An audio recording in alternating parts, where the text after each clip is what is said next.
নমস্কার বন্ধুরা, রুনু রান্নাঘরে সবাইকে স্বাগত। ক্রিসমাস মানে কেক। ক্রিসমাসের সঙ্গে কেকের একটা গভীর সম্পর্ক রয়েছে।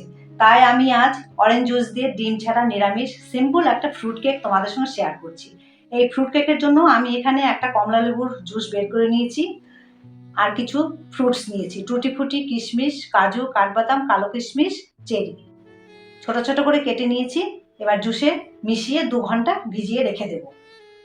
যদিও বাজারে অরেঞ্জ জুস পাওয়া যায়, কিন্তু এখন যেহেতু কমলা লেবুর সিজন, তাই কমলা লেবুর জুস দিয়ে করছি। আমি জানি বন্ধুরা তোমরা অনেকেই কেক বানাতে পারো, তবুও আমি খুব সহজভাবে গ্যাসের উনানে ফ্রুট কেক করে দেখাচ্ছি, যদি তোমাদের কিছুটা হলেও উপকারে আসে। ভিজিয়ে রাখার 2 ঘন্টা হয়ে গেছে।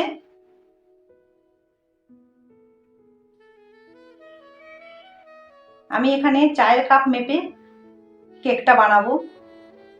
একটা বাটি নিয়ে নিলাম। বাটিতে ছাঁকনার সাহায্যে 1 কাপ ময়দা,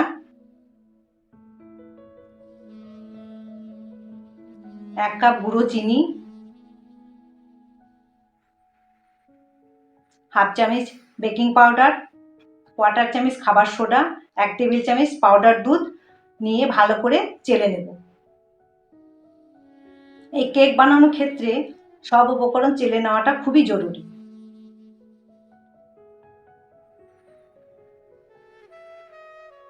এইভাবে চেলে নিচ্ছি।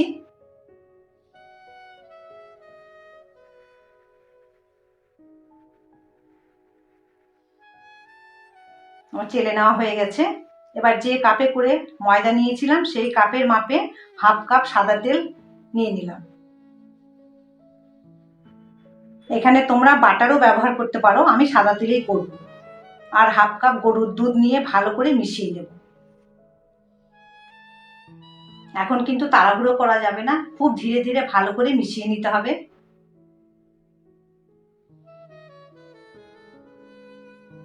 এইভাবে 5 মিনিট ধরে মিশিয়ে নেব, যাতে কোনো লাম্পস না থাকে।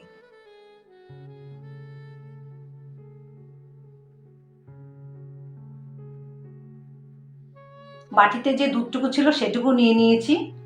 এবার ড্রাই ফ্রুটসগুলো দিয়ে দিচ্ছি।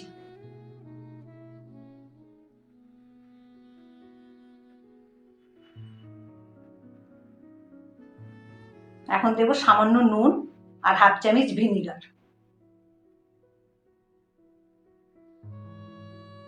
ভালো করে মিশিয়ে নেব।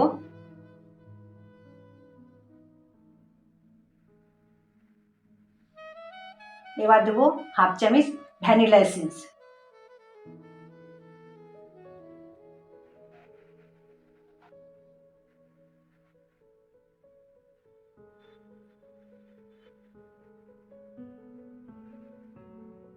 এই এসেন্স দিয়ে মিশিয়ে নিয়ে 5 মিনিট রেখে দেব।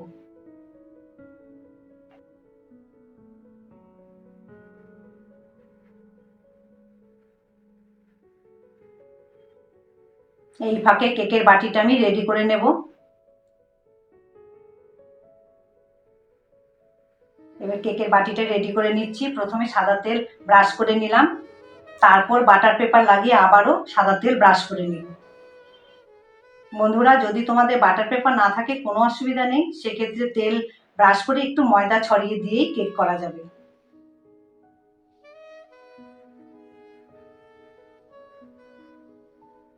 এইভাবে বাটার পেপার লাগিয়ে দেব।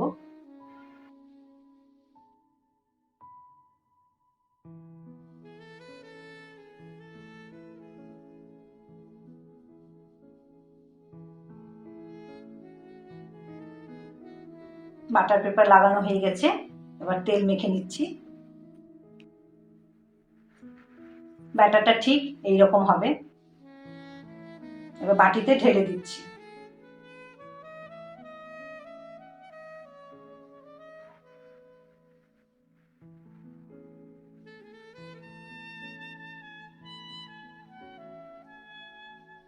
এখন বাটি ধরে একটু ট্যাপ করে নিচ্ছি, যাতে ভালো করে মিশ্রণটা সমানভাবে ছড়িয়ে যায়।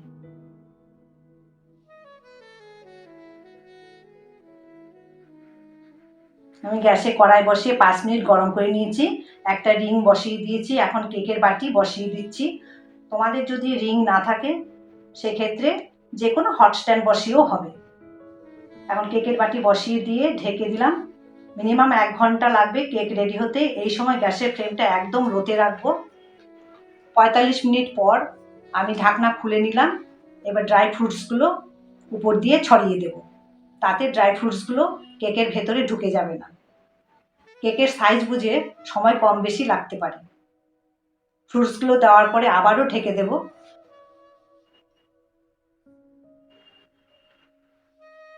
বন্ধুরা, আমার এই কেকের রেসিপি তোমাদের কেমন লেগেছে? ভালো লাগলে অবশ্যই আমাকে কমেন্ট করে জানাবে। 1 ঘন্টা 5 মিনিট লেগেছে আমার এই কেক রেডি হতে। এবার ঢাকা খুলে নিলাম, দেখে নিচ্ছি কাঠি দিয়ে কেকটা হয়েছে কিনা। কাঠির গায়ে একটু লেগে নেই, তার মানে কেকটা হয়ে গেছে। এবার গ্যাসটা বন্ধ করে দিচ্ছি, ঠান্ডা হওয়ার জন্য রেখে দিচ্ছি। ঠান্ডা হলে বাটি থেকে বের করে নেব। একটা প্লেট দিয়ে কেকের বাটিটা উল্টে কেকটা বের করে নেব। আমার চ্যানেলে নতুন বন্ধু হয়ে থাকলে চ্যানেলটিকে লাইক সাবস্ক্রাইব করে পুরনো বন্ধুদের মতো পাশে থাকার অনুরোধ রইল। এবার কেকটা বের করে নিলাম, বাটার পেপার উঠিয়ে নিচ্ছি।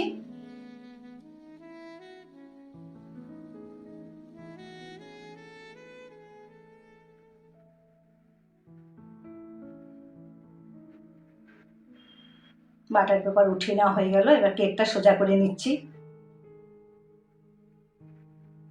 দেখো বন্ধুরা, কেকটা কেমন স্পঞ্জি হয়েছে। এইভাবে কেক বানালে প্রত্যেকের কেকই খুব সুন্দর হবে। এবার কেটে দেখাচ্ছি তোমাদের।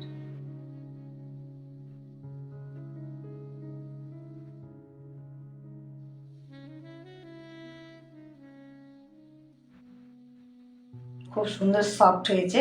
আগামীতে নতুন কোনো রেসিপি নিয়ে তোমাদের সঙ্গে আবার দেখা হবে। সবাই ভালো থেকো। আজ এই পর্যন্তই। নমস্কার।